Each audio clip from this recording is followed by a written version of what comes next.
Hey guys, Dan here, talking about The Masked Singer. This is day 2 of the sort of self-imposed quarantine here with the coronavirus going around. So I'm trying to put up a video every single day on my YouTube channel, and as luck would have it, the first 2 were pretty easy because there was a new Connors episode last night and The Masked Singer was on tonight. So 2 videos that I do every week anyway, so that worked out. But yeah, join me on the channel for plenty of content here over the next few weeks. But let's get to tonight's performers. We are still inside Group C. This is week 2 for them, so there's still 5 remaining, and after tonight there are 4 remaining. So let's go in order of these singers. First up was the Astronaut. Now, last week I was on Jonathan Taylor Thomas for this. Nobody on the panel guessed that. Nobody continues to guess that on the panel, but we had this week... he did say Circle of Life, which obviously, you know, Lion King reference, Jonathan Taylor Thomas, Lion King, okay. He talked about Orion's Belt. Well, he didn't talk about it. There was a visual of the Orion's Belt, you know, star constellation, which, I don't know. Again, I go to Tool Time, Tim Taylor, for the belt, Tool Belt. He said he was a young star that burned bright. He spent 500 days, you know, getting to reacquaint himself and using sign language until he found his voice. Not quite sure where that was going. There was also a picture of a French horn that came up sort of on the side as well. And then after they sang this week, Nick Cannon had them all give a yearbook quote. You know, because this is like the school of Masked Singer or whatever, this whole season. That's the theme. So his yearbook quote was, "We can all reach the stars. Sometimes it takes someone from an organized crime family." That did not really help me very much. However, Ken went right to his co-star from Community, Donald Glover, because A, he was in the movie The Martian, so okay, Astronaut theme, Circle of Life. He was in the new version of The Lion King, and Organized Crime. His last name as the rapper is Gambino, Childish Gambino. So he went to Donald Glover. I don't think it sounds like him at all. And also, as we've mentioned before, this dude is short. You know, just like our friend Jonathan Taylor Thomas. The song was signed, sealed, delivered by Stevie Wonder. Now, at the beginning of this, or at the end of the package, leading into the song, I should say, he mentioned that he's singing a song from his dear friend. So this is a person that has met Stevie Wonder, maybe performed somewhere with Stevie Wonder. I don't know. So the buzz around the internet last week was that it sounds like Hunter Hayes. And I have heard maybe 2 Hunter Hayes songs in my life, so I'm not super familiar with him. However, in just a brief look at his life, I mean, I knew he started out very young, so I knew that clue certainly fit. But he is a multi-instrumentalist. He plays up to 30 instruments, so that may be something with the French horn. Also, I think he sang a lot better this week than he sang last week. So maybe he was nervous last week, but to me it didn't sound like a professional singer at all, which Hunter Hayes is. So I'm sort of torn between the two. I still like my Jonathan Taylor Thomas guess, to be completely honest. Hunter Hayes, I'm not sure about all of the whole, like, you know, dimming out. I mean, I feel like he's only been around about 6 or 7 years, and he's been fairly popular. I mean, maybe he dropped off a little bit in the last few years, but I mean, Jonathan Taylor Thomas's career basically screeched to a halt when he became an adult because he was so short, and they, you know, Hollywood wasn't taking him seriously as a leading man. So I'm not sure what the whole using sign language thing means. The 500 days to find himself, that of course, you know, was leading people to say Joseph Gordon-Levitt. But, you know, I think that was probably kind of a ruse. I'm torn between the two, Hunter Hayes or Jonathan Taylor Thomas. I do think the voice, especially in this second episode, sounds more like Hunter Hayes. But you know what? I try to think for myself. I take in what people are saying on the internet and what, you know, you guys are saying in the comments. But I'm going to stick to my guns on this and keep with my Jonathan Taylor Thomas thought for the Astronaut. Number 2 was the Night Angel. And I think we've figured this one out. So in the beginning of the clip, she said she's been sitting up in her room, which is a Brandy song, much like The Boy Is Mine, she said last week. There was a castle with a strawberry on it, sort of in like graffiti. Nobody could really figure out what that meant, especially the panel. Jenny McCarthy thought it was somebody that maybe played a Disney princess, which could be Mandy Moore from Tangled. I don't think it sounds like Mandy Moore at all. I think it's a soulful voice. They showed a broken heart in purple lipstick on the mirror in her house. Sweet tea was being poured, so they were thinking somebody from the South. She was saying she built an empire, so people were thinking maybe Taraji P. Henson. And then she sang the song A Million Reasons by Lady Gaga after she said, "There's a million reasons why I belong here." Her yearbook quote, "If you're willing to lend a helping wing, then you too can break barriers." So I didn't know much about this person last week when it was mentioned by Robin on the panel. My guess last week was Monica, which Jenny McCarthy actually said, but that was sort of my best guess to what was going on. They opened the door in the hotel and there were 4 grandmas standing there, which Jenny thought meant 4 Grammy Awards that Monica had won.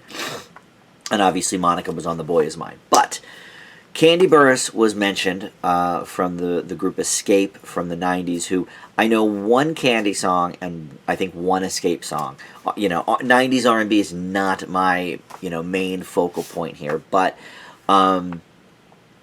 here's in my little digging, here's what I figured out. Well, actually, one of you commented about her restaurant. Candy Burris has a restaurant called like the Old Lady Cafe or something, or no, 4, specifically the number 4. It was like the 4 Old Lady Cafe or something. So okay, that obviously speaks to Candy Burris. The whole thing about the broken heart and purple lipstick. The third Escape album is called something about my lipstick. I didn't bring my phone down, so unfortunately I didn't write that part down. It was in my head, but it was like something about tracks of my lipstick or something. It was something to do with lipstick, so I'm like, okay, or the color of my lipstick. So something like that. So I thought, okay, well, that's obviously maybe a clue to that. And then just, the singing voice is somebody that I certainly don't really know. Not that I would know Monica that well either. I would know Brandy maybe a bit more. I know a few of her songs. But, all of this seems to speak to Candy Burris. She was in Georgia. She's part of the Real Housewives of Atlanta, so that would speak to the whole Southern thing with the sweet tea. I don't know. I'm on the Candy Burris train for sure. She has built some sort of, empire with her name and her, fashion stuff and the show and the restaurant and all of that. So I am sticking with Robin, although he demurred this week from that completely. He said somebody else. And nobody this week said Candy Burris. They're sort of thinking in that maybe girl group kind of vein. But Robin even said the voice tonight did not sound to him like Candy Burris. So I don't know. He was right about Jamie Foxx. I was like, this definitely sounds like Jamie Foxx last season, and it was Wayne Brady. And Robin said the whole time, doesn't sound like Jamie Foxx to me, doesn't sound. So, I think of everybody on the panel, he's probably got the best ear since he was a producer. Although he didn't know Lil Wayne earlier in the season. But I'm going to say Candy Burris for the Night Angel. All right, so number 3, the TRex. She started the package on this TRex island, and she said, OMG, this is dynamite. A big boom went off on the island, and only singles and doubles were left. So the panel was thinking maybe somebody from tennis. She said her heart's beating like a bumblebee. Nobody wants to be a one-hit wonder. And her yearbook quote, if you dream big, your face will be everywhere, and you'll never go extinct unless a meteor hits. She sang Push It by Salt and Peppa very badly, mind you.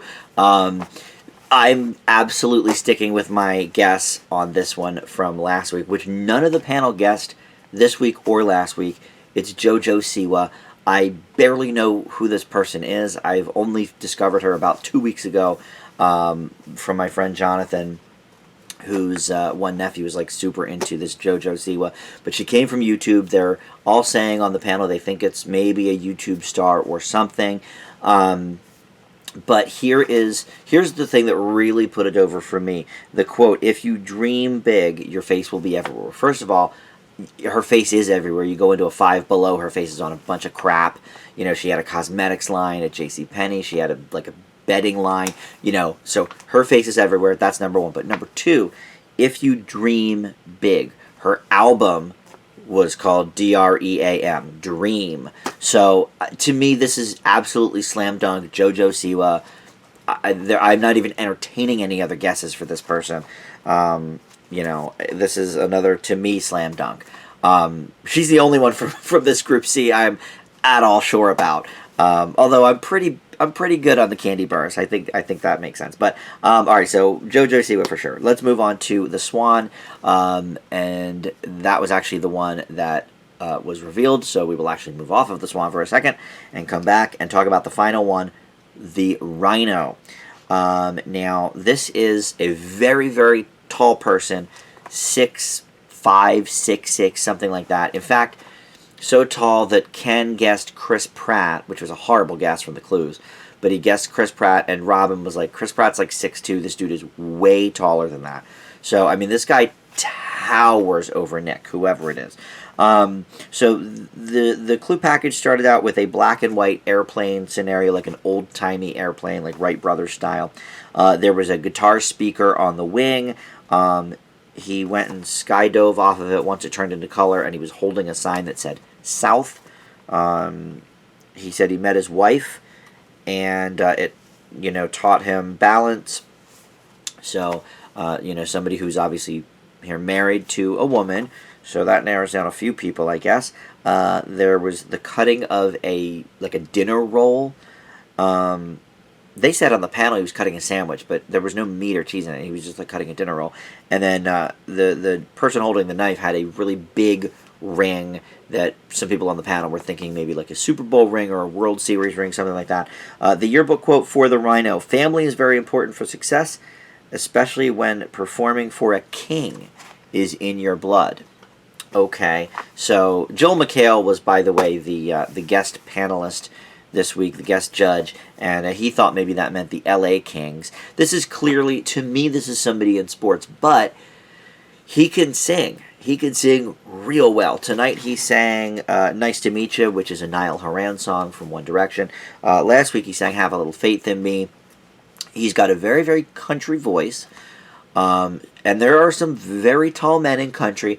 Last week we even saw a guitar with Grand Ole Opry, you know, emblazoned on it, which to me didn't necessarily speak to country music per se, just maybe somebody from Nashville or somebody that played sports in Nashville. So here again, you know, the going south kind of thing. The met his wife, I mean, that could obviously be many people. Last week, Nicole was thinking it was Tim McGraw because of the clues about faith, and then he sang Have a Little Faith in Me. I don't think it's Tim McGraw. I don't know a lot about country music, but vocal-wise, I don't think so. This week, they were guessing more obscure athletic people. Like, I think it's somebody from the Giants. Last week, I said from the football team, the Giants. But, as one of you guys pointed out in the comments, there's also a baseball team, the Giants. So it could be a baseball player, too. My sister-in-law thinks it might be Michael Phelps. There was another swimmer guest from the panel, Ryan Lochte. I think that was Nicole Scherzinger's guess.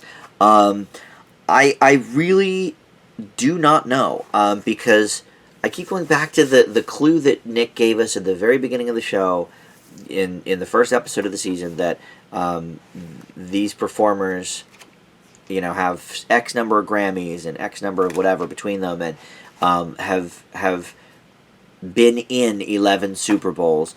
So, I mean, that could mean people that sang the national anthem. You know, Dionne Warwick could have sang the anthem one year. I mean, but it could also mean players, obviously. So I still think it's somebody from the New York Giants that I just am unfamiliar with or don't know. I don't think the Michael Phelps guess is pretty bad, although God bless my sister-in-law, she usually gets them wrong.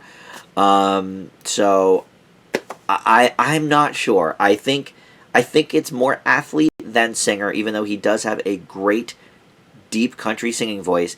I think it's an athlete, but I think it's somebody that I don't really know. I would have to do more research on, I guess. I think the big ring especially leads me to believe it's somebody with some Super Bowl rings or World Series rings or something. Or maybe NBA, do they give out rings? I don't know.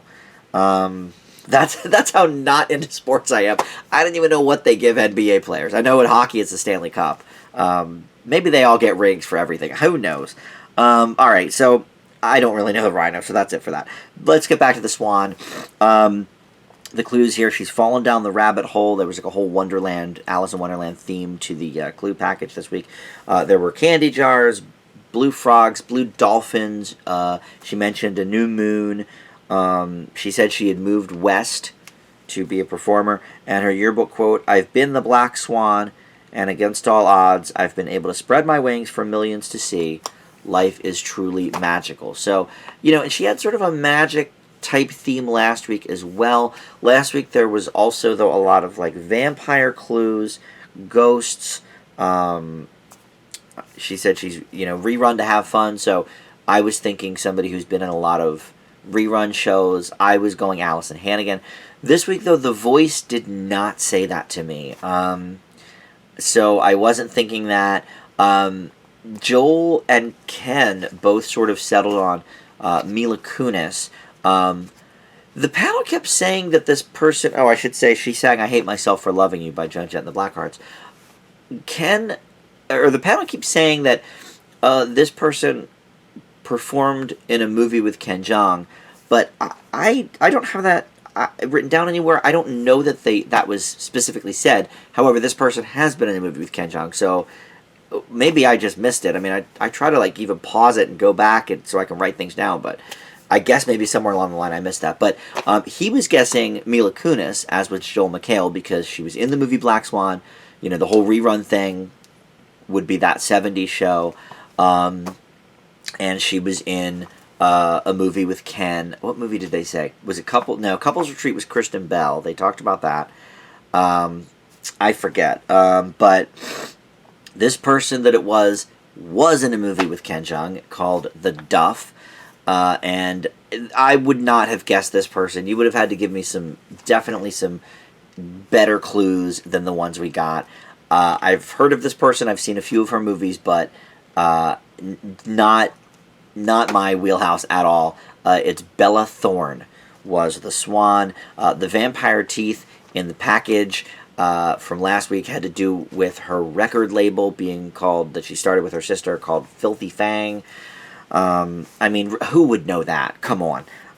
They're releasing Bella's, debut CD in 2020. So, all right, fine. There's the hook that got her on the show. But the real reason she came on is because Ken guessed her last season as one of I think the Flamingo maybe.